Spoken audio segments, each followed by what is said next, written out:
It's Tuesday, March the 3rd. I'm talking to Sean Whittaker, the Vice President for Policy of the Canadian Wind Energy Institute. Sean, can you tell me a bit about your background with wind energy? Well, I'm a mechanical engineer by training, and I've been involved in wind in one way, shape, or form for most of my professional life. Started out after university building windmills in Madagascar, and did that for a number of years, and have really just always had an interest in them. And so now, with CANWEA, working more at the higher sort of at the policy development level.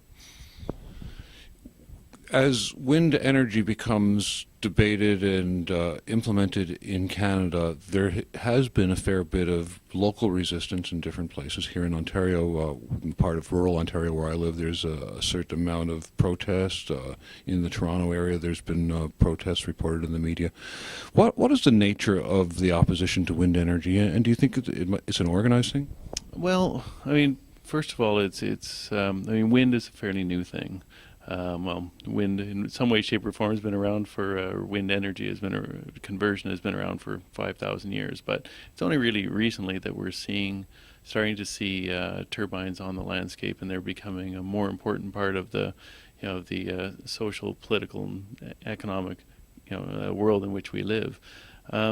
So, I mean, from that perspective, as soon as you bring in a new technology or something that people are not necessarily familiar with, there's going to be questions.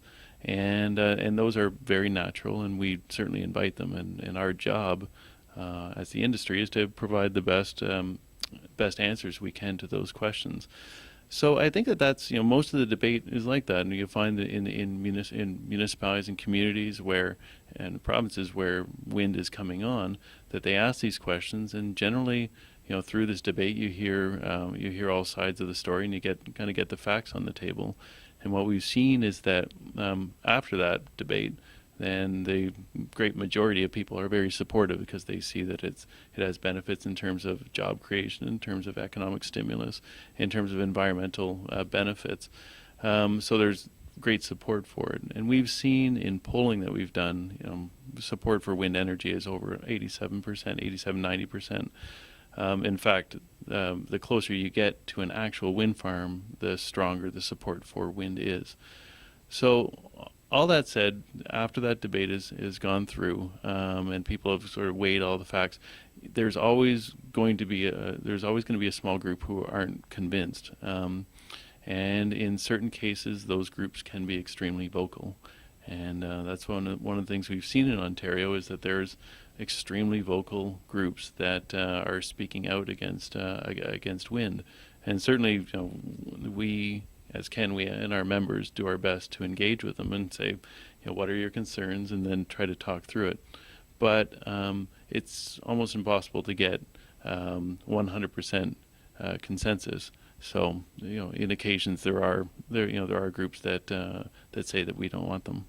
I guess there are two main concerns that I hear voiced. One is about noise, and the other is the aesthetic concern. I guess it's pretty hard to debate the aesthetic one. Either you like them or you don't. But what about the noise concern? What's the science there? Yeah, I mean, there's a lot of. I mean, in Ontario, there's actually very very strict regulations that apply to the acceptable sound from wind turbines. And actually, Ontario is one of the most advanced provinces in Canada in that regard. So if you want to put a turbine anywhere, you have to comply with these guidelines, which dictate that you have to put the turbine at such a distance that the sound level never exceeds a certain level at any residence or dwelling near the wind farm. And generally, those guidelines reflect best practices, and we certainly, they're fairly onerous and quite strict, but we think that they result in well-sited projects. How noisy is a big turbine? Well, if you and I were standing under a turbine right now, we would be having the exact same conversation we're having right now at about this level. It's not like a truck or a sawmill then. Oh no, I mean one of the things that, because noise is frequently brought up, and what a lot of developers actually do in a community where they're saying, we're really worried about noise, as they say, hearing is believing, and we've had cases where developers have just taken members of community and just taken them to a wind farm, and then just had them walk around and no explanation required, and just to be around them. And when you're around turbines in a wind farm, you realize that there's that the sound from them is actually quite minimal. But there is a sound from them. They're not noiseless, but nothing in our built environment is. So the key is to making sure that there's an acceptable sound level from the turbines at any dwellings around the wind farm. How has turbine technology evolved in the last decade or two? Oh, lots. I remember the first wind energy conference I ever went to was, I think, in 1992, and the turbines, most of the turbines in the trade show portion of the conference could fit in this room. They were very small, and they were for home use and for farm use, and they were pretty good, but they hadn't. There was no sort of. There had been investments in research and development, but there hadn't been real great leaps forward. Since then, things have changed a lot, and there have been those great leaps forward. Turbines are now, you can say that the amount of technology and engineering that goes into a turbine is equivalent to what goes into an airplane. They're highly engineered, highly precise, pieces of machinery. So yeah, we've managed to get the efficiency up quite high, and at this point, it's generally expected we're going to get incremental increases, improvements in the technology, but it's unlikely that there's going to be another huge leap forward, just because the technology is already quite pretty good as it is. One of the things that I hear people in my neighborhood worrying about is the longevity of wind farms and turbines. Will they last? Is there an experience of them breaking down, needing to be decommissioned, becoming an eyesore, a non-functional eyesore? These are the kind of things that people worry about. What has been the experience in Europe and elsewhere where there's some history here? Well, the general lifetime of a turbine is around 25 years. And that's how long its design life. There's turbines. Sort of the older form of turbines have been around for a while. Like in the 70s, there was these huge wind farms that were installed in California, and they were very different creatures back then. The machines were not nearly as advanced as they are now, and there are some cases where they've been left behind, and that's unfortunate. There's generally what the part of the contract that is signed when you install a wind farm and you're selling the power is that there's a decommissioning requirement. So the owner, the proponent, as part of their contract, agrees to take down the turbine if it, at the point that it reaches the end of its life. More often than not, what happens in Europe is they don't get they get taken down, but they something called basically repowering happens. Because if you're sitting on a good piece of land and you've got a turbine that's been sitting there for 10, 15 years, you know exactly what the wind is on that site. And maybe your turbine is a fairly small one. If it's 15 years old, it's probably small.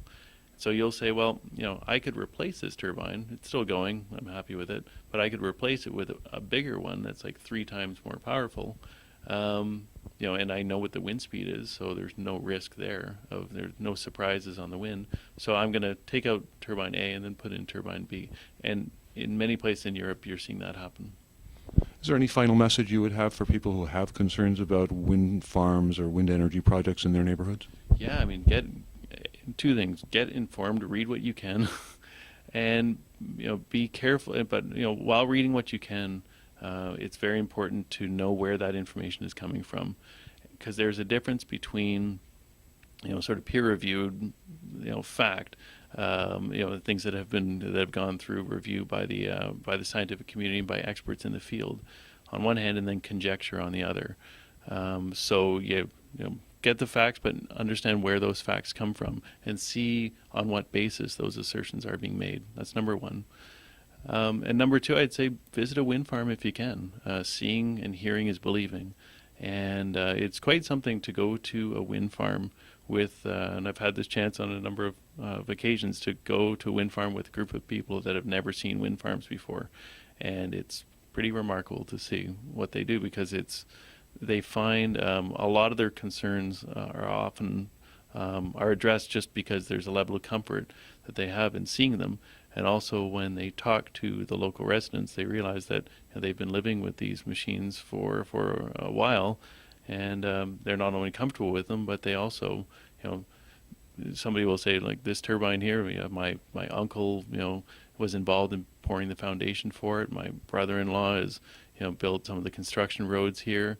The revenue that we get from the turbine, because as landowners you get revenue, has allowed us to stay on our land longer than it has allowed us to diversify our income.